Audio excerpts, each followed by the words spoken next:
All right, morning report. Day 2 of the week, Tuesday, tax day. If you haven't gotten your taxes filed yet and you owe the IRS money or your state treasury, get those filings in today, either electronically or by the snail mail.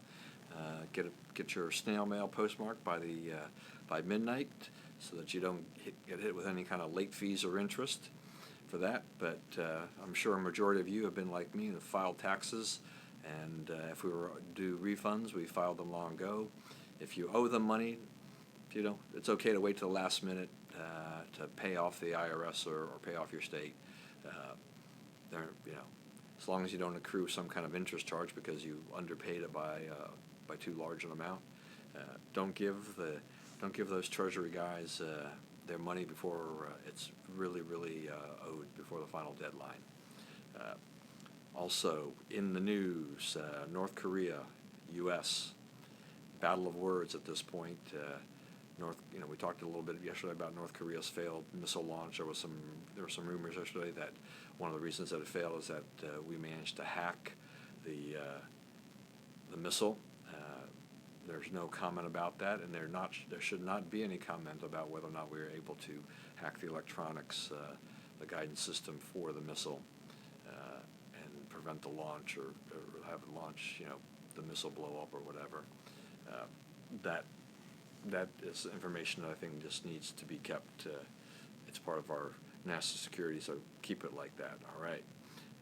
But Vice President Pence is still in the region. He's now in Japan, and he's talking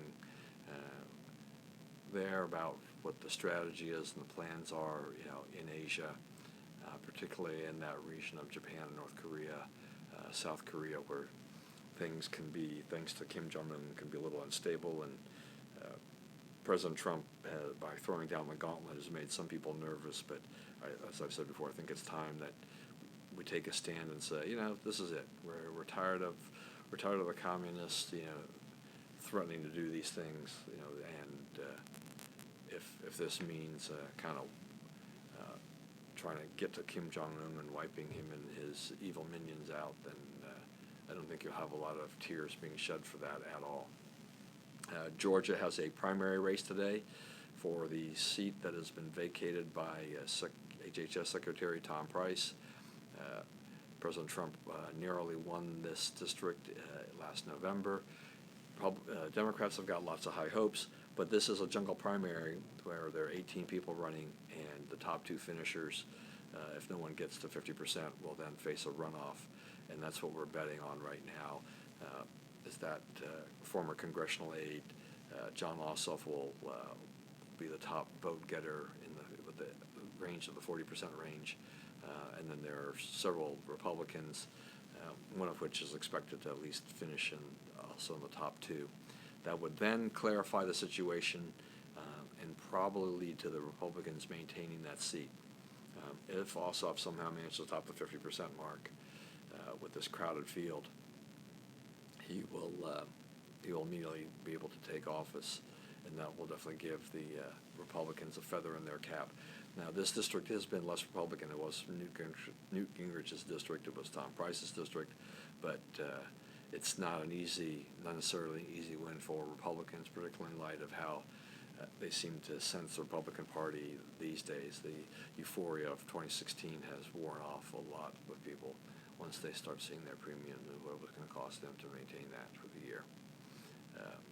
Also, we have the Facebook killer, the Facebook Live killer out there on the loose.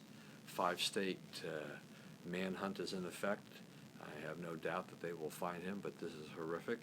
And the problem here right now really is that these actions, unless social media networks basically put a stop to this and really step up to fight this will become a pox on all their houses, and just a horrific thing because it will spawn copycat killers, et cetera, et cetera.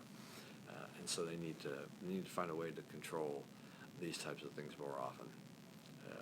So we have that. Also, Neil Gorsuch sat on his first day of Supreme Court, asked a lot of questions. Pretty busy day for the first day guy. Kind of unusual, rather than just sitting back and listening to the testimony, etc. He took a very active role, which is great. and could shape the court in a different way by taking such an activist role so early in his term. Also, finally, congratulations to Edith Kiplagat from Kenya for winning the women's race in the Boston Marathon yesterday, and Jeffrey Kirui, also from Kenya, winning the men's race. He kind of squeaked by. I think it was about 20 seconds to spare. Edna had a little bit more time, but for Kenyans, this is a big thing. They are great distance runners. Makes it pretty tough to beat them, but yeah, we'll be trying. I think it's always worth a try, right? Never give up and everything like that, so on with that. And then finally, White House Easter egg roll went off without a hitch. President Trump was out there. He hobnobbed with the crowd, picture taking, some autographs, signed some cards to the military veterans, servicemen. So I think it all went well, despite a little bit of rain in between. But still an event that people look forward to, and maybe I can get my grandkids involved enough that while they're somewhere relatively close to the East Coast, we can have them, maybe we can enter the lottery for one of these next couple of years here and have them come into town and have some fun.